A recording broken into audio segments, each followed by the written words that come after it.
Hello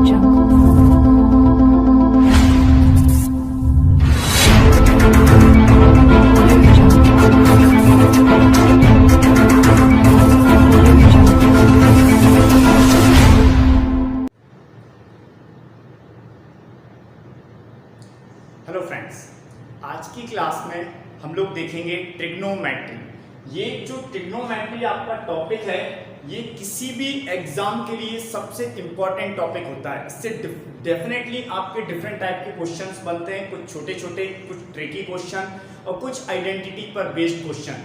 तो अगर हम बात करें आपका 10th, 11th, 12th या फिर कॉम्पिटिटिव एग्जाम की, तो ये टॉपिक उसके लिए आपके पास एक इम्पॉर्टेंट टॉपिक होता है।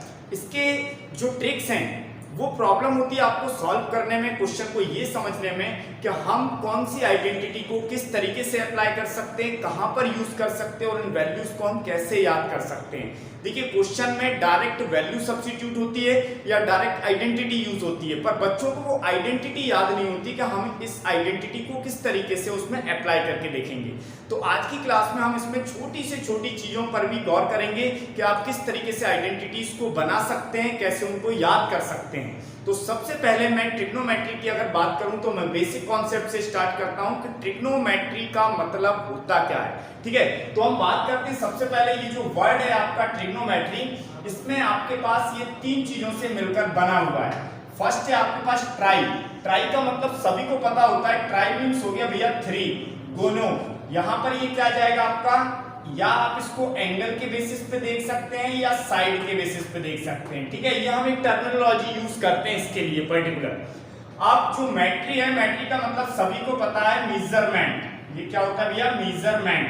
ठीक है, तो आप किसी भी ट्रिग्नोमेट्री की जब हम बात करते हैं तो आप 3 साइड को मेजर करते हैं या 3 एंगल को मेजर करते हैं। तो इन एंगल की अगर हम बात करें तो ध्यान दीजिए, सबसे पहले मैंने लिया एक राइट एंगल ट्रायंगल। क्या लेके चलेंगे हम यहाँ पर, राइट एंगल ट्रायंगल। सबको पता है राइट एंगल ट्रायंगल क्या होता है, जिसमें कोई एक एंगल आपका 90 डिग्री हो। कितना हो, 90 डिग्री। तो यहाँ पर भी 90 डिग्री मैंने ले लिया, एक एंगल ए, एक एंगल बी और एक एंगल सी। अब यहाँ पर एक एक्यूट एंगल जो दिया हुआ है, एक्यूट एंगल को हम लोग रिप्रेजेंट करते हैं किससे, थीटा से। इसको क्या बोलते हैं भैया, थीटा। एक रिप्रेजेंटेशन है एंगल को रिप्रेजेंट करने का। ठीक है, अब यह एक एंगल मेरे पास 90 हो गया और एक एंगल थीटा हो गया। और आप सभी को पता है कि तीनों एंगल का सम ट्रायंगल में कितना होता है, 180 डिग्री। तो भैया देखो, एक हो गया 90, दूसरा हो गया थीटा और तीसरा एंगल हमें नहीं पता, तो इसको निकाल लेते हैं पहले। तो इक्वल टू में क्या आ जाएगा, 180 इज इक्वल टू कितना हो गया, 180। तो यहां पर इन दोनों वैल्यूज को जब मैंने यहां पर सब्स्टिट्यूट किया तो angle C is equal to आ गया मेरे पास 180 माइनस 90 माइनस थीटा।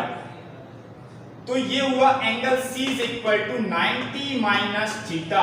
तो इसकी भी आगे हम बात करेंगे। आपको पहले एक कंडीशन याद रखनी थी कि एक राइट एंगल ट्रायंगल में केवल 3 एंगल होते हैं, फर्स्ट 90, सेकंड थीटा और थर्ड 90 माइनस थीटा। तो अगर आपको ये एंगल पता है तो इसके आगे हम बात करेंगे। यहां पर ध्यान दीजिए, सेकंड कंडीशन जो आपकी है कि अगर हमने यहां पर देखा तो जो थीटा है इसके सामने वाली जो साइड आप लेके चलते हैं, अपोजिट साइड, इसको हम बोलते हैं परपेंडिकुलर। क्या बोलेंगे, परपेंडिकुलर। जो आपका कंसेक्यूटिव साइड है इसको अपन क्या बोलते हैं, बेस। इसको एडजेसेंट साइड भी बोलते हैं। क्या बोलते हैं, एडजेसेंट साइड। और जो स्लैंट साइड होती है उसको अपन बोल देते हैं हाइपोटेनियस। तो ये पहचानना भी एक इंपॉर्टेंट है आपके लिए कि परपेंडिकुलर क्या होगा, जो थीटा के सामने वाली वैल्यू होगी वो क्या होगी, परपेंडिकुलर। जो एडजेसेंट साइड है इसको हम क्या बोल रहे हैं, बेस। और आपके पास बचा क्या, स्लैंट, वो क्या हो जाएगा, हाइपोटेनियस। तो आपके पास यहां पर ट्रिग्नोमेट्री में सबसे इंपॉर्टेंट कंडीशन, पहले आप राइट एंगल ट्रायंगल की सारी कंडीशन को समझ लीजिए, उसके बाद हम देखेंगे ट्रिग्नोमेट्रिक रेशियो का इससे रिलेशन। ट्रिग्नोमेट्रिक रेशियो मतलब, तो भैया यहां पर साइड के बेसिस पे अपने पास 6 ट्रिग्नोमेट्रिक रेशियो होते हैं। कितने, 6 ट्रिग्नोमेट्रिक रेशियो। इसको अगर हम इंग्लिश में देखें तो एक छोटा सा फॉर्मूला बनता है आपका, पंडित बद्री प्रसाद हर बोले। क्या बनता भैया, पंडित बद्री प्रसाद हर बोले। इसका मतलब हो गया कि जो आप सिंबल यूज कर रहे हो उनका फर्स्ट लेटर मैंने यहाँ पर यूज किया है। याद करने का एक तरीका हो गया सिंपल। हिंदी मीडियम वाले भी इसको याद करते हैं, वो करते हैं किससे, लाल बटे कक्का, इस तरीके से वो भी याद करते हैं। ठीक है, तो हम बात करेंगे इंग्लिश में अभी फिलहाल यहाँ पर। तो ये हो गया पंडित बद्री प्रसाद हर बोले। अब बहुत ही आसान है ट्रिग्नोमेट्रिक रेशियो के साथ इन साइड्स का रिलेशन फाइंड करना। तो ध्यान दीजिए, मैंने अपॉन लगा दिया। तो जो फर्स्ट रेशियो होता है आपका, जब हम बात कर रहे हैं परपेंडिकुलर अपॉन हाइपोटेनियस की, तो ये क्या होता है भैया, ये होता है साइन थीटा। क्या हो जाएगा, साइन थीटा। सेकेंड जो आप बात कर रहे हैं यहां पर बेस अपॉन हाइपोटेनियस की, तो ये हो जाएगा आपका कॉस थीटा। क्या होगा, कॉस थीटा। और थर्ड जो आपके पास दिया हुआ है परपेंडिकुलर अपॉन बेस, ये हो जाएगा टेन थीटा। तो साइड से मैंने ट्रिग्नोमेट्रिक रेशियो का रिलेशन आपको बताया, sign theta, cos theta, tan theta. इन्हीं के अगर हम रेसिप्रोकल की बात करें, देखो हम रेसिप्रोकल पे भी आएंगे।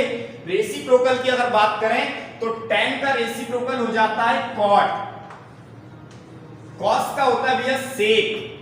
क्या होता है, सेक। और साइन का हो जाएगा कॉसेक। रेसिप्रोकल का मतलब क्या हुआ कि अगर मुझे कॉसेक थीटा की वैल्यू फाइंड करनी है तो हम क्या लिखेंगे यहां पर, हाइपोटेनियस अपॉन परपेंडिकुलर। क्या लिखेंगे, hypotenuse upon perpendicular. Sec theta की वैल्यू हाइपोटेनियस अपॉन बेस, और कॉट थीटा की वैल्यू हो जाएगी बेस अपॉन परपेंडिकुलर। तो इसके बेसिस पे आप यहां पर साइड्स का ट्रिग्नोमेट्रिक रेशियो से रिलेशन निकाल सकते हो। सबसे पहला टॉपिक जो है वो आपका यही है, इसी के बेसिस पे अपन कंडीशन बनाते हैं। एक जनरल सा एग्जांपल लेके मैं आपको बताता हूं कि फॉर एग्जांपल मैंने लिखा है यहां पर sine theta is equal to 5/13। Sine theta की वैल्यू आपको क्या दी है, 5/13। Then find all other trigonometric ratio. बाकी के ट्रिग्नोमेट्रिक रेशियो भैया हमें फाइंड करने हैं। तो मैंने आपको जो कंडीशन बताई कि साइन थीटा होता क्या, what is sine theta, perpendicular upon hypotenuse. तो ये ले लिया मैंने परपेंडिकुलर, और ये हो गया मेरे पास हाइपोटेनियस। इसका मतलब परपेंडिकुलर मेरे पास 5 है और हाइपोटेनियस मेरे पास 13 है। किसी भी ट्रिग्नोमेट्रिक रेशियो की वैल्यू फाइंड करने के लिए आपको इन तीनों साइड्स की जरूरत पड़ती है, जिनको हम बोलते हैं हाइपोटेनियस, परपेंडिकुलर एंड बेस। तो सबसे पहले मैंने अगर एक राइट एंगल ट्रायंगल इसमें ड्रॉ किया, तो राइट एंगल ट्रायंगल में परपेंडिकुलर, देखो मैंने अगर यहां पर एंगल थीटा ले लिया तो परपेंडिकुलर सामने वाला होगा मतलब 5, हाइपोटेनियस कितना हो जाएगा 13। तो अब मुझे बेस की वैल्यू चाहिए। तो सबको पता होता है, बहुत छोटे से पढ़ते हुए आते हैं हम, पाइथागोरस थ्योरम। क्या होती है, पाइथागोरस थ्योरम। पाइथागोरस थ्योरम क्या कहती है भैया हमसे, the square of hypotenuse is equal to the sum of square of other two sides. That means hypotenuse square is equal to perpendicular square plus base square. क्या हो जाएगा, perpendicular square plus base square. तो यहां पर आपके पास ये condition हो गई यहां तक।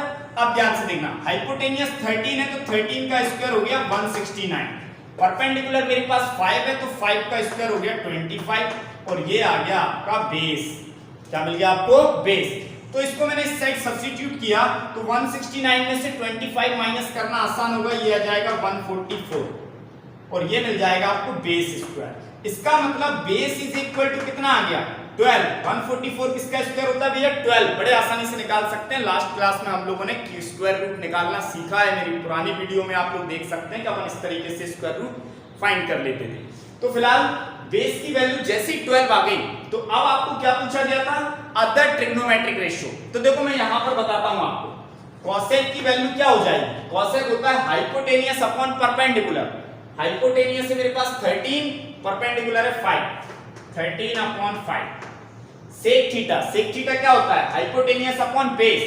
हाइपोटेनियस 13, बेस हो गया 12। कॉट थीटा, कॉट थीटा की वैल्यू क्या होगी, बेस अपॉन परपेंडिकुलर। तो बेस कितना भी है आपके पास 12, तो ये हो जाएगा 12/5। सारी वैल्यूज फाइंड कर सकते हो आप लोग। देखिए tan थीटा क्या होता था, tan थीटा होता था मेरे पास परपेंडिकुलर अपॉन बेस, तो ये हो जाएगा आपका 5/12। cos थीटा की वैल्यू क्या थी, 12/13।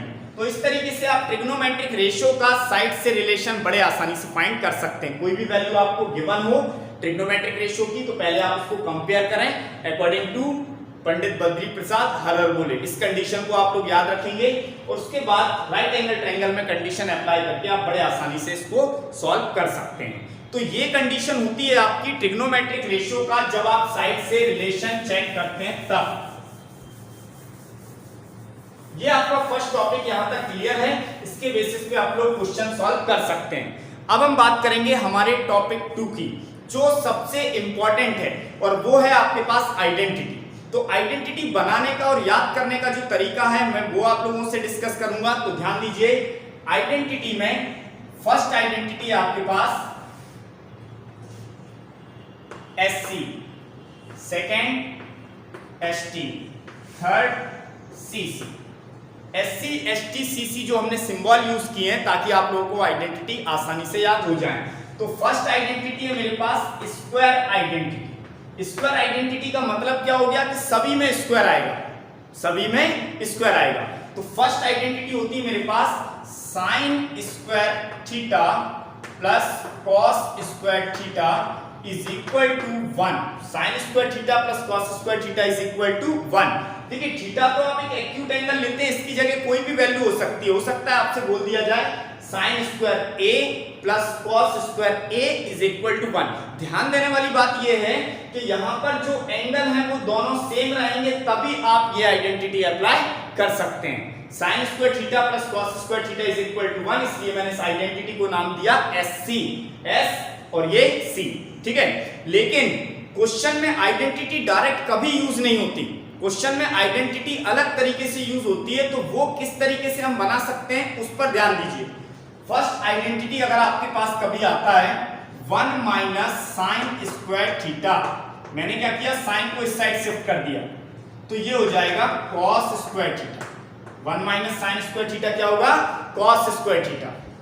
सेकेंड, इसी में हम देखें 1 माइनस कॉस स्क्वायर थीटा, तो 1 माइनस कॉस स्क्वायर थीटा मतलब मैंने कॉस को इस साइड शिफ्ट कर दिया, तो क्या हो जाएगा साइन स्क्वायर थीटा। क्या आ जाएगा, साइन स्क्वायर थीटा। तो या तो आपको इस तरीके से वैल्यू यूज आएंगी, ठीक है।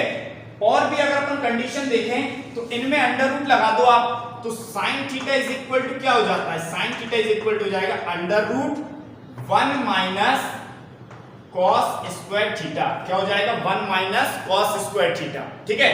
और इसको अगर हमें ओपन करना हो तो sine theta is equal to आ जाएगा अंडर रूट, इसमें आइडेंटिटी आपकी अप्लाई हो रही a square minus b square, तो ये होता है a minus b into a plus b। तो इस एक छोटी सी आइडेंटिटी से हमें ये समझ में आया कि आप छोटे से क्वेश्चन को किस तरीके से सिंप्लीफाई कर सकते हैं। देखिए अगर आपको ये कभी मिलता है 1 minus cos into 1 plus cos, आप समझ जाएंगे कि आपको इनका मल्टीप्लाई करना है, इस फॉर्म में लेके आना है, फिर ये स्क्वायर में कन्वर्ट होगा और ये स्क्वायर से बाहर आ जाएगा। तो इस तरीके से आप आइडेंटिटी को याद रखिए। एक आइडेंटिटी डायरेक्ट नहीं याद रखना है कि sine square theta plus cos square theta equal to 1, नहीं, आप लोग इनको ब्रेक कर करके आइडेंटिटीज को याद करें कि कहीं भी किसी भी क्वेश्चन में हम उसको अप्लाई कर सकते हैं। देखिए second identity most important identity है, ज्यादातर केसेस में ये यूज होती है ST, सेक एंड टेन। तो यहां पर हो जाएगा ये sec square theta minus tan square theta is equal to 1। Sec square theta minus tan square theta is equal to 1। अब देखिए इसको भी आप दो तरीके से ब्रेक कर सकते हो। फर्स्ट हो जाएगा माइनस टेन स्क्वायर थीटा को इस साइड शिफ्ट किया, तो 1 plus tan square theta is equal to sec square theta. 1 plus tan square theta is equal to sec square theta. और अगर हमने इस 1 को इस साइड शिफ्ट कर दिया तो दूसरी आइडेंटिटी बनती है आपकी sec square theta minus 1 is equal to tan square theta. क्या हो जाएगा, sec square theta minus 1 is equal to tan square theta. लेकिन इस आइडेंटिटी का एक सबसे इंपॉर्टेंट जो पॉइंट है कि ये आपकी आइडेंटिटी और कहां पर यूज हो सकती है, तो ध्यान से देखो, sec square minus tan square मतलब A square minus B square भैया यहां पर आ रहा है, ठीक है। तो A square minus B square जो आपका फॉर्मूला होता है वो होता है A minus B and A plus B. ये हो जाएगा A plus B into A minus B, मतलब sec theta minus tan theta is equal to 1। तो मैंने ये आइडेंटिटी क्यों लिखी, क्योंकि मैं आपको बताना चाह रहा हूं कि सेक प्लस टेन और सेक माइनस टेन एक दूसरे के रेसिप्रोकल होते हैं। क्या होते हैं? एक दूसरे के रेसिप्रोकल। इसका मतलब sec theta plus tan theta is equal to हो जाएगा आपका 1 upon sec theta minus tan theta. तो अगर मैं आपसे पूछूं कि भाई sec theta plus tan theta की वैल्यू x है, sine theta sec theta plus tan theta की वैल्यू क्या है? x, तो सेक माइनस टेन की वैल्यू क्या होगी? तो आप डायरेक्ट रेसिप्रोकल कर दीजिए, कितनी हो जाएगी? 1 अपॉन x। मैंने आपसे बोला sec theta minus tan theta की वैल्यू p अपॉन q है, तो सेक प्लस टेन की वैल्यू क्या होगी? तो आप मुझे बताएंगे q अपॉन p। मेरा कहने का मतलब आप लोग समझ गए होंगे कि आपको डायरेक्ट रेसिप्रोकल करना है, तो ये सेकंड आइडेंटिटी आपकी बन जाती है। इसी तरीके से ये जो थर्ड आइडेंटिटी है ये बनेगी आपकी कॉसेक एंड सेक में। तो ये बनेगा cosec square theta minus cot square theta is equal to 1। Cosec square theta minus cot square theta is equal to 1। तो आप लोग इस आइडेंटिटी को भी इसी तरीके से सॉल्व कर सकते हैं, बिल्कुल एज इट इज प्रोसेस है। जैसा आपने इस आइडेंटिटी में किया है सेम कंडीशन आप इसमें भी अप्लाई करेंगे। तो इसमें कंडीशन बता रहा हूं मैं आप लोगों को, डायरेक्ट दो कंडीशन हो जाएंगी। 1 plus cot square theta is equal to cosec square theta is equal to cosec square theta, और cosec square theta minus 1 is equal to क्या हो जाएगा? Cot square theta. तो इसको भी हमने दो पार्ट में ब्रेक कर लिया है, और थर्ड पार्ट जो है वो आप इसी तरीके से इसका बना सकते हैं। जो स्टार वाला पार्ट दिख रहा है क्या बनेगा? ए स्क्वायर माइनस बी स्क्वायर। तो ये कंडीशन हो जाएगी ए माइनस बी इंटू ए प्लस बी। ठीक है, तो आइडेंटिटी को आप लोग अगर इस तरीके से याद करेंगे तो बहुत आसान हो जाएगा आपको क्वेश्चन में आइडेंटिटी को अप्लाई करना। ठीक है, तो ये हो गई आपकी स्क्वायर आइडेंटिटी। स्क्वायर आइडेंटिटी के बाद हम बात करेंगे इसकी रेसिप्रोकल आइडेंटिटीज। नेक्स्ट है हमारे पास रेसिप्रोकल आइडेंटिटी। तो रेसिप्रोकल आइडेंटिटी का मतलब क्या हो गया? रेसिप्रोकल का मतलब होता है कि दो ऐसी वैल्यू जिनका मल्टीप्लाई करने पर क्या आता है? 1, उन्हीं को हम रेसिप्रोकल वैल्यूज बोलते हैं। तो यहां पर हमने जब अभी पंडित बद्री प्रसाद वाला जो फॉर्मूला लिखा था उसमें हम देख चुके हैं कि साइन थीटा और कॉसेक थीटा एक दूसरे के रेसिप्रोकल होते हैं। तो sine theta is equal to क्या हो जाएगा? 1 अपॉन कॉसेक, 1 अपॉन कॉसेक, या कॉसेक थीटा लिखना है तो कॉसेक थीटा हो जाएगा 1 अपॉन साइन। दोनों एक दूसरे के रेसिप्रोकल होंगे। ठीक है, आपको किस तरीके से याद रखना है? आप यहां पर डायरेक्ट याद रखो कि भैया साइन और कॉसेक का मल्टीप्लाई करते हैं तो कितना आता है? 1। आपने स्क्वायर आइडेंटिटी में भी सब में जो आइडेंटिटी लिखी थी उन सब में आपके पास आरएचएस में 1 मिल रहा था, एक कंडीशन में आपके पास 1 था। तो यहां पर भी ऐसे ही याद करो ना, sine theta into cosec theta, sine theta into cosec theta is equal to क्या आ गया? 1। तो ये फर्स्ट आपके पास रेसिप्रोकल आइडेंटिटी की कंडीशन हो गई। इसको डायरेक्ट अप्लाई करो, बहुत सारे क्वेश्चन में यूजफुल होती है। सेकंड हमने देखा कॉस और sec, cos theta is equal to क्या होता है? 1 अपॉन सेक थीटा। कॉस किसका रेसिप्रोकल होता है? सेक का। तो इन दोनों का जब हम मल्टीप्लाई करेंगे तो sec theta into cos theta is equal to क्या हो जाएगा? 1। इन दोनों का मल्टीप्लिकेशन भी क्या होगा? 1। और थर्ड कंडीशन की अगर हम बात करें तो थर्ड है आपके पास cot theta is equal to होता है 1 upon tan theta. cot theta is equal to 1 upon tan theta. तो यहां पर tan इंटू cot कितना हो जाएगा? tan theta into cot theta हो जाएगा आपके पास इक्वल टू में 1। तो ये थर्ड आइडेंटिटी भी आप इसी तरीके से याद रखेंगे। तो इसको हम बोलते हैं रेसिप्रोकल आइडेंटिटी। आप इसको इसी तरीके से याद रखिए, दोनों के मल्टीप्लिकेशन की वैल्यू 1 भी आती है और एक दूसरे के रेसिप्रोकल होते हैं, इसका मतलब साइन 1 अपॉन कॉसेक हो जाएगा। इन दोनों तरीके से याद रखोगे तो क्वेश्चन को सॉल्व करने में टाइम आपको कम लगेगा। ठीक है, थर्ड टॉपिक है मेरे पास trigonometric values.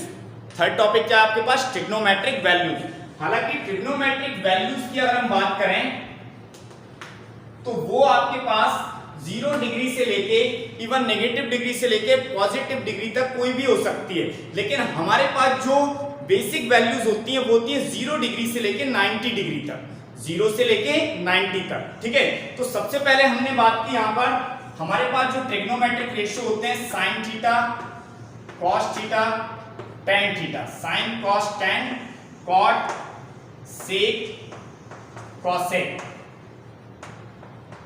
Sign cos tan cot sec cosec, ये तो हो गया भैया एंगल, एंगल मतलब ये थीटा की वैल्यू है, ट्रिग्नोमेट्रिक रेशियोज हो गई है। ठीक है, अब यहां पर हम लिखेंगे एंगल, तो एंगल मैंने आपको बताया 0 डिग्री, 30 डिग्री, 45 डिग्री, 60 डिग्री और 90 डिग्री। आपके पास ट्रिग्नोमेट्रिक बेसिक एंगल्स यही होते हैं।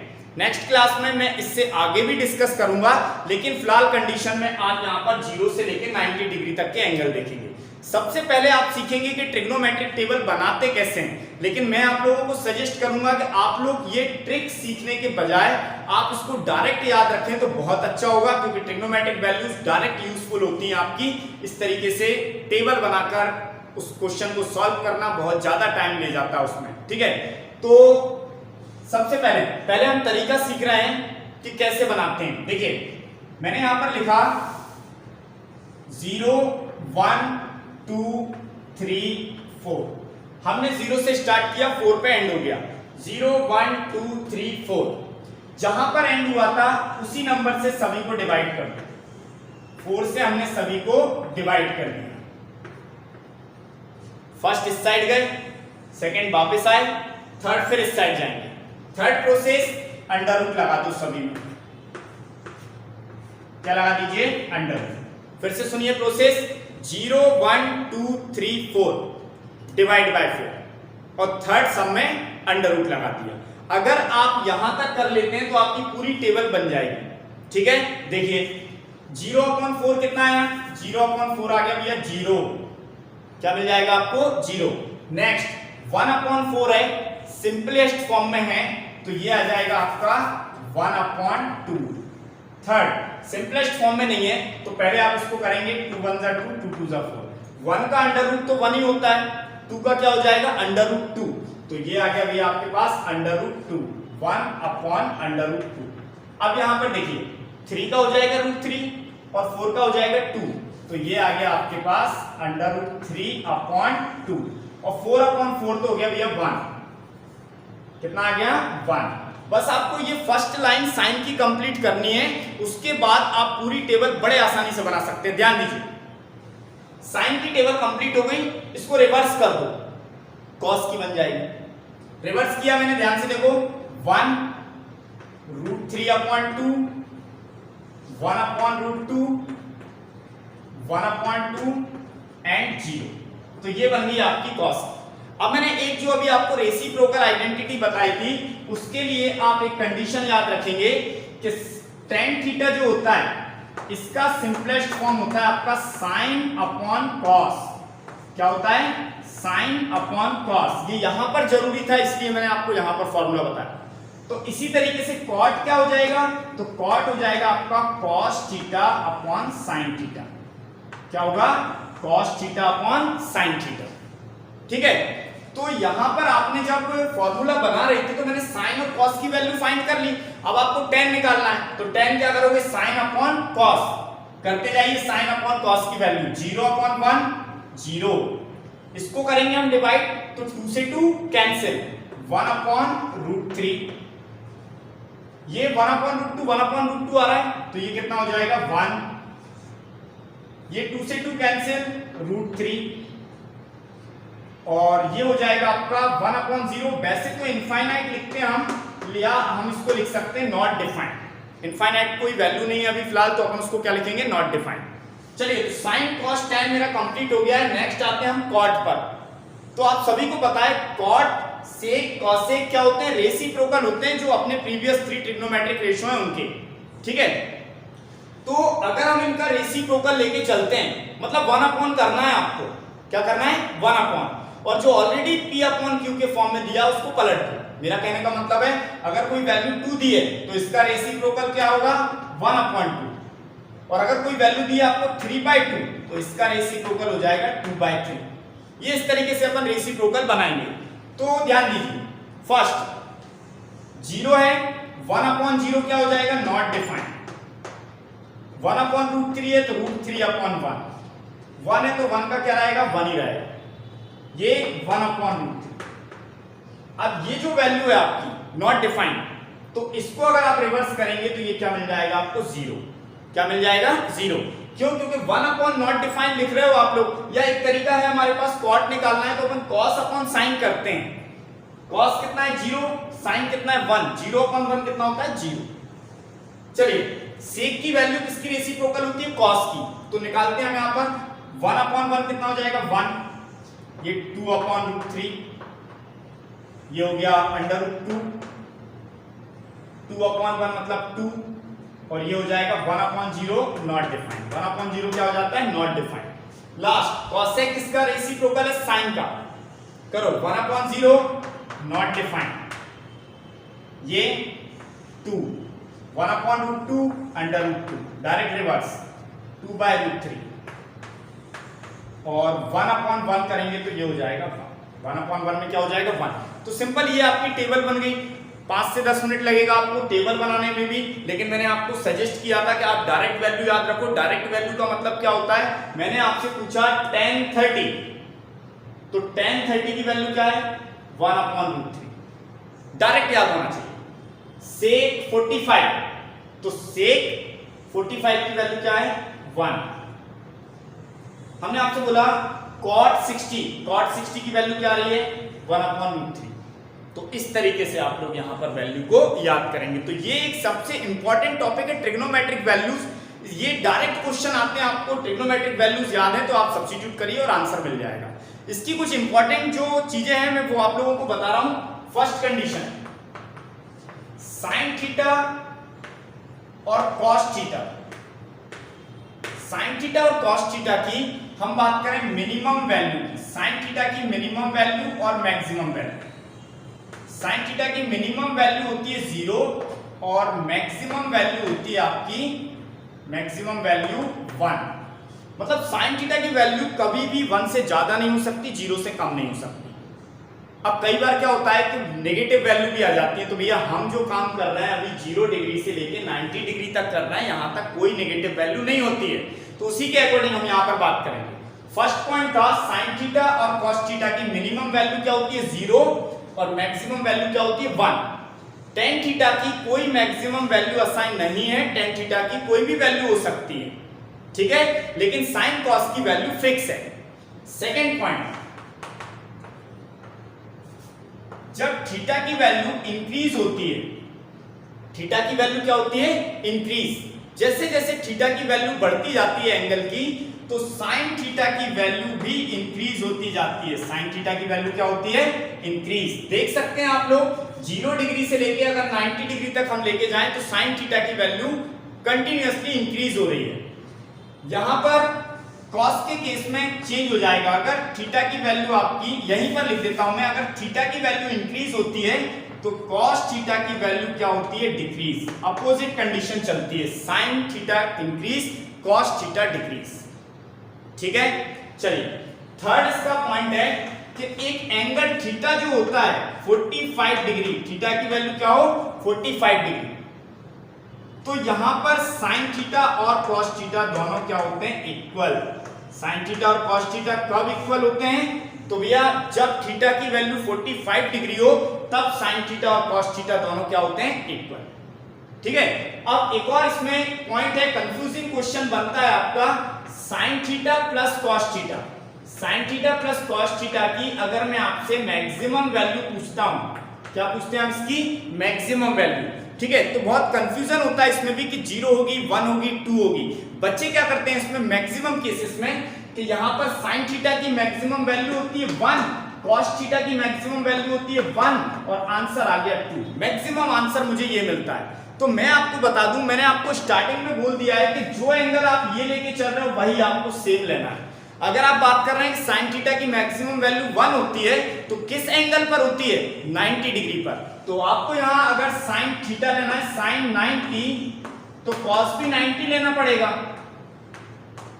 तो sin 90 तो 1 होता है, लेकिन cos 90 क्या होता है 0, और cos 90 अगर 0 है तो इन दोनों की वैल्यू 2 नहीं हो सकती।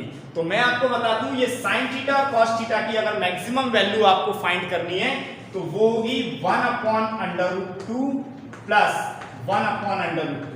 थीटा इक्वल टू 45 दोनों का मिड पॉइंट है, जहां पर किसी की वैल्यू डिफर नहीं करती है।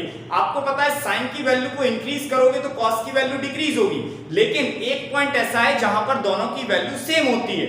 तो जब आप इसको सॉल्व करेंगे तो ये आएगा √2 मतलब 1.41। तो अप्रॉक्स ये वैल्यू होती है आपकी इन दोनों की मैक्सिमम वैल्यू।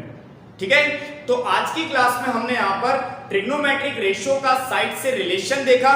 सेकेंड कॉन्सेप्ट था हमारे पास जब हमने यहां पर आइडेंटिटीज को डिस्क्राइब किया, और थर्ड कॉन्सेप्ट था जिसमें हमने ट्रिग्नोमेट्रिक वैल्यूज को लेके चले। अब हमारी नेक्स्ट क्लास में जो फोर्थ टॉपिक है 90 माइनस थीटा का, तो 90 माइनस थीटा की मैं एक सबसे इंपॉर्टेंट और बहुत ही सिंपलेस्ट फॉर्म बताऊंगा जिससे आप क्वेश्चन को बहुत आसानी से सॉल्व कर सकते हैं। आप लोग देखकर बता देंगे कि इसका आंसर क्या आएगा। कितना भी बड़ा क्वेश्चन हो, 90 माइनस थीटा का जो ट्रिग्नोमेट्रिक रेशियो है उसके क्वेश्चन आप लोग बड़े आसानी से सॉल्व कर सकते हैं। ठीक है, धन्यवाद।